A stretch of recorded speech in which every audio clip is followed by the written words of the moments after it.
Good morning, Jill Weinbanks. Good morning, Stephanie. How are you? I'm good. I don't know if you heard, we were discussing you earlier. We had your colleague Matthew Miller on, and I was mentioning that he looks about 15 years old, and you obviously were 5 when you were Watergate prosecutor. And I speculated there was some kind of devil's advocate deal with the devil made, right? Both of you. Well, it worked out good for me. I'm happy with it. Jill, a lot going on. Wow. So you tweeted, no wonder the court was astonished by the ridiculous argument of Trump's attorney. Outrageous. Trump lawyers suggest Watergate investigation was illegitimate in court battle with Democrats. So talk to us about, let's start with this case. So this is the, what's the name of the accounting, Trump's accounting firm? First of all, have you ever in your life heard of somebody suing a company to tell them not to answer a legal subpoena? Well, it's unusual, and it's particularly unusual because of the political nature of this in the sense of Donald Trump being the president. It's not normally what a president does. They try to cooperate with any law enforcement effort. And one would think they might have learned the lesson from the Watergate case. Yeah. That it doesn't work so well when you fight law enforcement. But Right. they apparently learn nothing from anything. And that's why I'm moving more and more toward thinking that action has to be taken. We can't let people eviscerate Congress, and this all relates to Congress having the information they need to proceed. And that's what's really important for us to remember, is that it's not one thing that he is stonewalling, Trump. He's stonewalling giving his tax returns, which the law is 100% clear. Yeah. People keep talking about there's no proper legislative purpose. There doesn't have to be. There is one. Let me say that. There is one. But there doesn't have to be. The law simply says if Congress asks, they shall get it. Right. And shall means shall. And it doesn't say they shall get it if they can prove a legitimate need.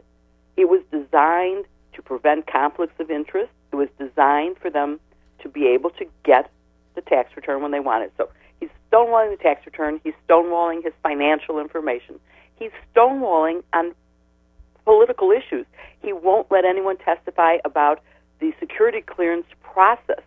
Now, what could be more important for people to know? Congress has to be able to do its oversight and see whether it is actually true, as seems to be the case, that he is refusing or to let anyone testify that has to do with whether or not he overrode the decision of staff and of the normal career professionals who look at security clearances, who said, these people are not qualified and should not get them. And he said, I don't care, I want them.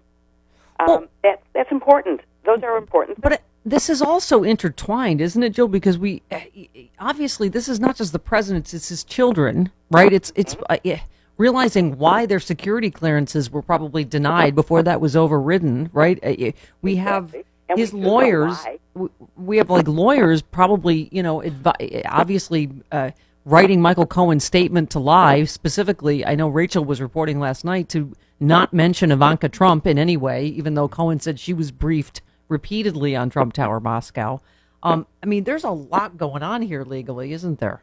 There is a lot going on that is being revealed just by the fact that he's stonewalling.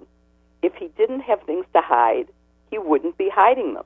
But he obviously does. And I think we need to even push harder to get that information, because the information may show even his most loyal supporters facts that are unavoidable that will change their minds. And I don't know how to get the facts out.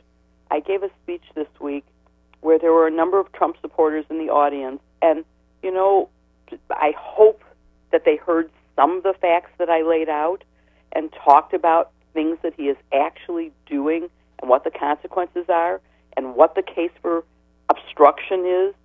And based on their questions and reaction, I would say they are so inured to the truth that they really didn't hear what I was saying. They don't want to hear it.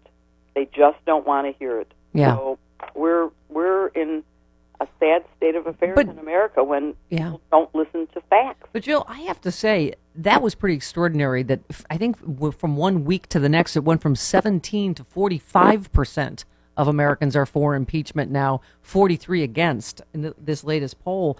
What is your opinion? Because we talk about this all the time, you and I. Like, where are you on that? And do they legally need to now declare this impeachment? Can you and again take us through this again? At first, it's just an impeachment inquiry, right?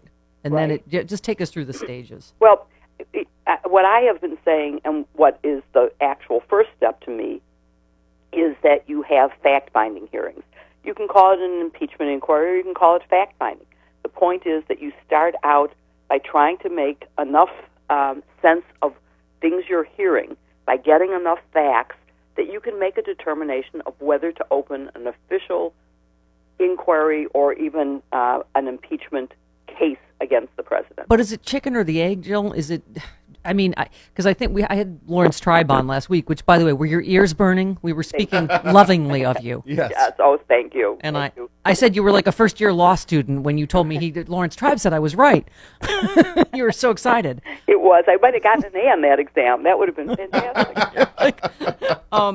But I thought, again, and I know this is not an easy answer necessarily, and I know there's legal and there's political, but I thought what he was saying is that you can get more legally and more quickly by calling it an impeachment inquiry. Because he is correct, although it is so far undecided by any Supreme Court, or actually by any court, as to whether if it's pre-impeachment, because the law, for example, there are two exceptions to grand jury secrecy. One relates to a judicial proceeding, and there's no question that the impeachment hearing would be a judicial proceeding. And that gives you a clear right to have grand jury materials released to you once it is an official impeachment inquiry.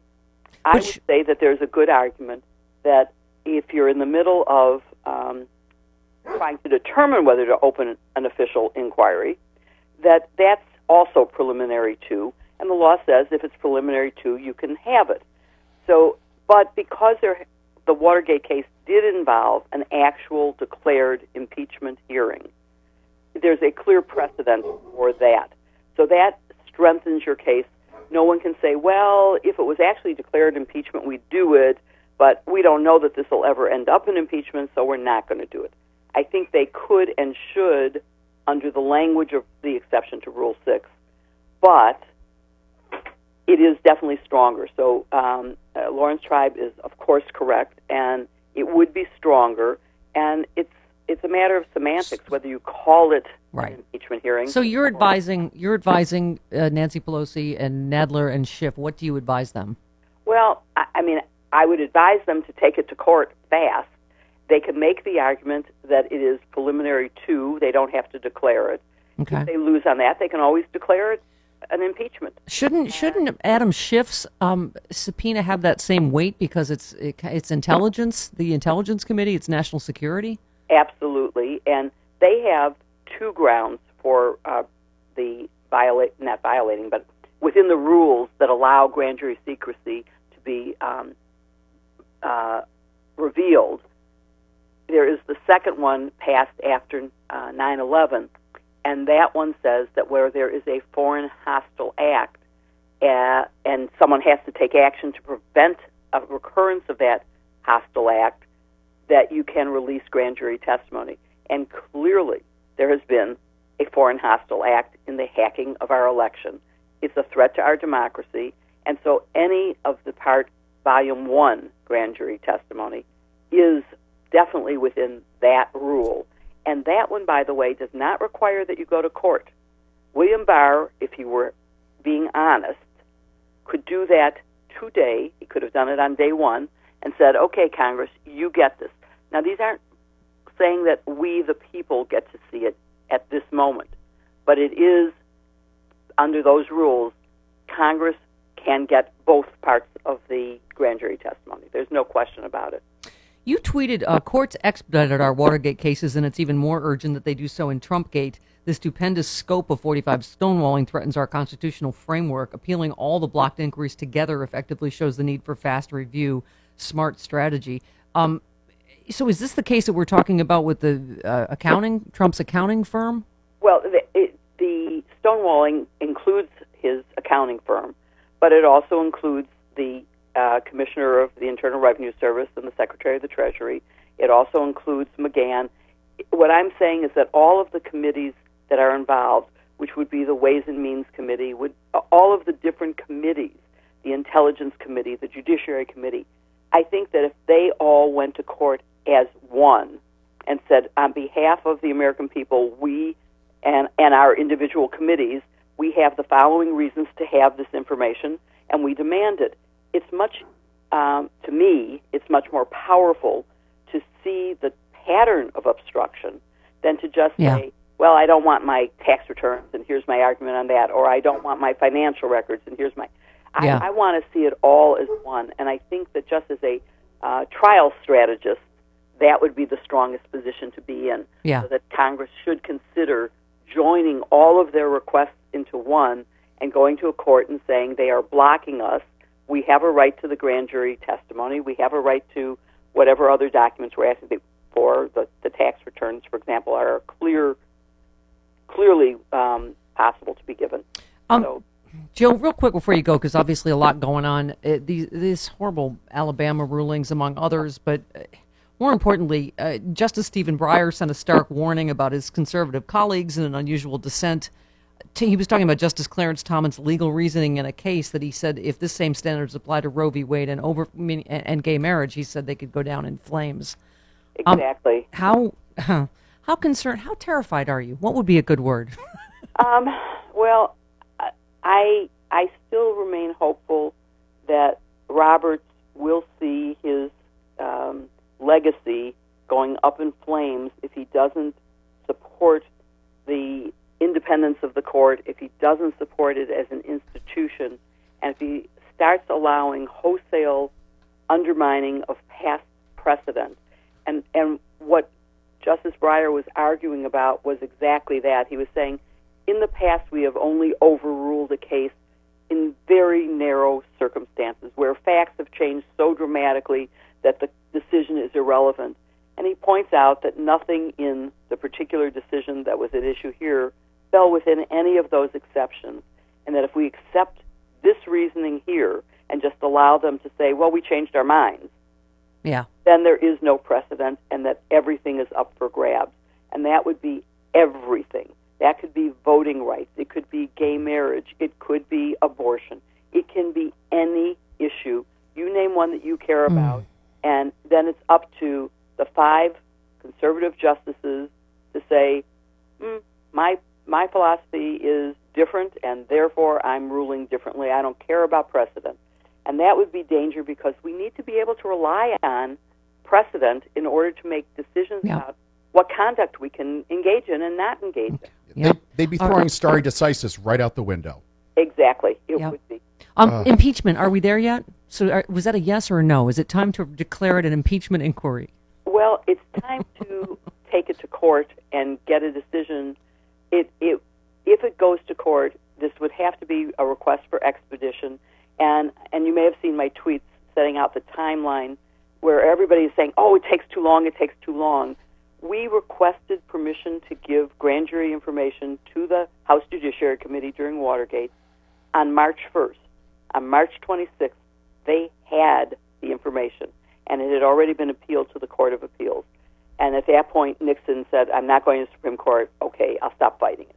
Yep. So that was basically 25 days, and they had it. Yep. And our subpoena for the tapes was in April, and in July, the Supreme Court ruled unanimously. That went all the way to the Supreme Court, and we're only talking months. Yep. So it doesn't matter. At this point, I have to say, he's given us plenty of cause, and we're on a sort of balancing act of the moral imperative to take action to hold someone accountable when they are doing so much blatantly in our faces wrong. There's a constitutional responsibility that's in that balance on the same side as the moral imperative. Agreed. And then you have on the other side the political reality.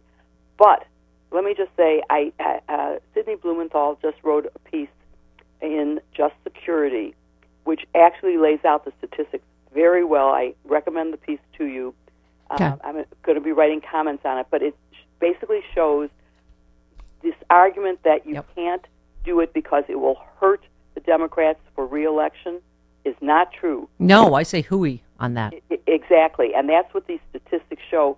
The case against Trump is much more like the case against Nixon, which had no benefit to him.